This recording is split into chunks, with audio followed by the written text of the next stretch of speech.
बिस्मिल्लाहिर्रहमानिर्रहीम। अस्सलामुअलैकुम गाइस, उम्मीद करता हूँ कि आप सब खैरियत से होंगे और मैं एक बार फिर से आपके सामने हाजिर हुआ हूँ स्ट्रीम ऑफ नॉलेज चैनल पर एक न्यू लेक्चर के साथ।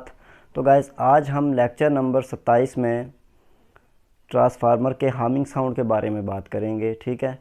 लेकिन इसके शुरू करने से पहले मैं आपको बताना चाहता हूँ कि आप किसी भी कंपनी में काम करते हैं या फिर किसी भी कंपनी में इंटरव्यू के लिए जा रहे हैं तो आपको इन चीज़ों का पता होना ज़रूरी है, ठीक है। क्योंकि ये चीज़ें आपसे इंटरव्यूअर इंटरव्यू में पूछ सकता है, ठीक है।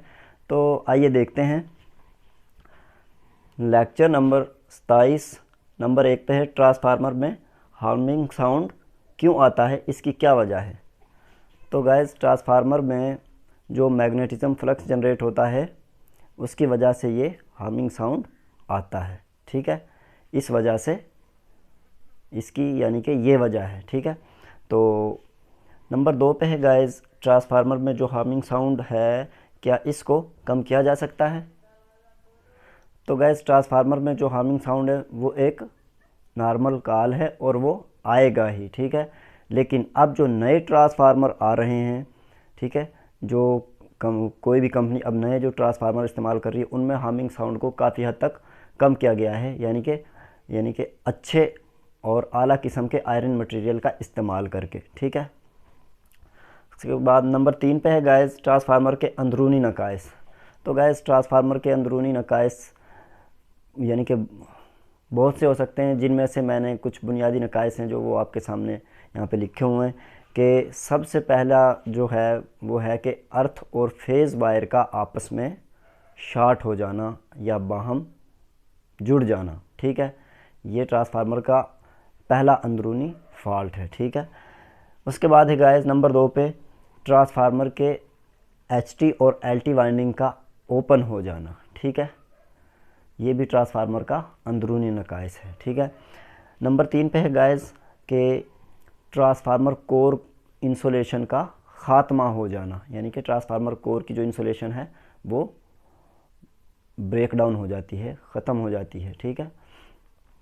नंबर 4 पे है गाइस कि ट्रांसफार्मर आयल के लेवल में काफ़ी हद तक कमी आ जाना, ठीक है। ये भी ट्रांसफार्मर का अंदरूनी नकाइस है, ठीक है। उसके बाद है नंबर 4 पे गाइस ट्रांसफार्मर के बैरूनी नकाइस, ठीक है। तो गाइस, ट्रांसफार्मर का जो बैरूनी नकाइस है उनमें सबसे पहले नंबर पर है कि ट्रांसफार्मर टैंक लीक हो जाता है कहीं से भी, ठीक है। ये ट्रांसफार्मर का बैरूनी नकाइस है, यानी कि ट्रांसफार्मर टैंक का लीक हो जाना।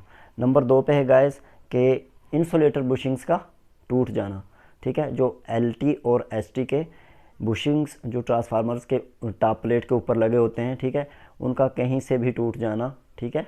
ये भी ट्रांसफार्मर का बैरूनी नकाइस है। नंबर 3 पे है गाइस ट्रांसफार्मर के जैन का लीक हो जाना। तो गाइस, ट्रांसफार्मर का जो टॉप प्लेट और ट्रांसफार्मर टैंक के दरमियान में जो रबड़ का चमड़े का जैन रखा जाता है, ठीक है, लेदर का, तो वो भी बाज़ दफ़ा लीक हो जाता है, ठीक है। उसकी फ़िटिंग सही तरीके से नहीं होती या कोई उसमें कट वगैरह लगा होता है, इस वजह से ट्रांसफार्मर जैन का लीक हो जाना, ठीक है। ये भी ट्रांसफार्मर का बैरूनी नकाइस है। नंबर 4 पे है गाइस के ट्रांसफार्मर के अर्थ बोल्ट का मिस हो जाना, यानी कि बाज़ ट्रांसफार्मर के अंदर यानी कि बाहर टैंक के जो चैनल होता है ट्रांसफार्मर का, बेस चैनल जिसे बोलते हैं वो, और ट्रांसफार्मर टैंक के जो साथ बिल्कुल अर्थिंग बोल्ट लगता है, ठीक है।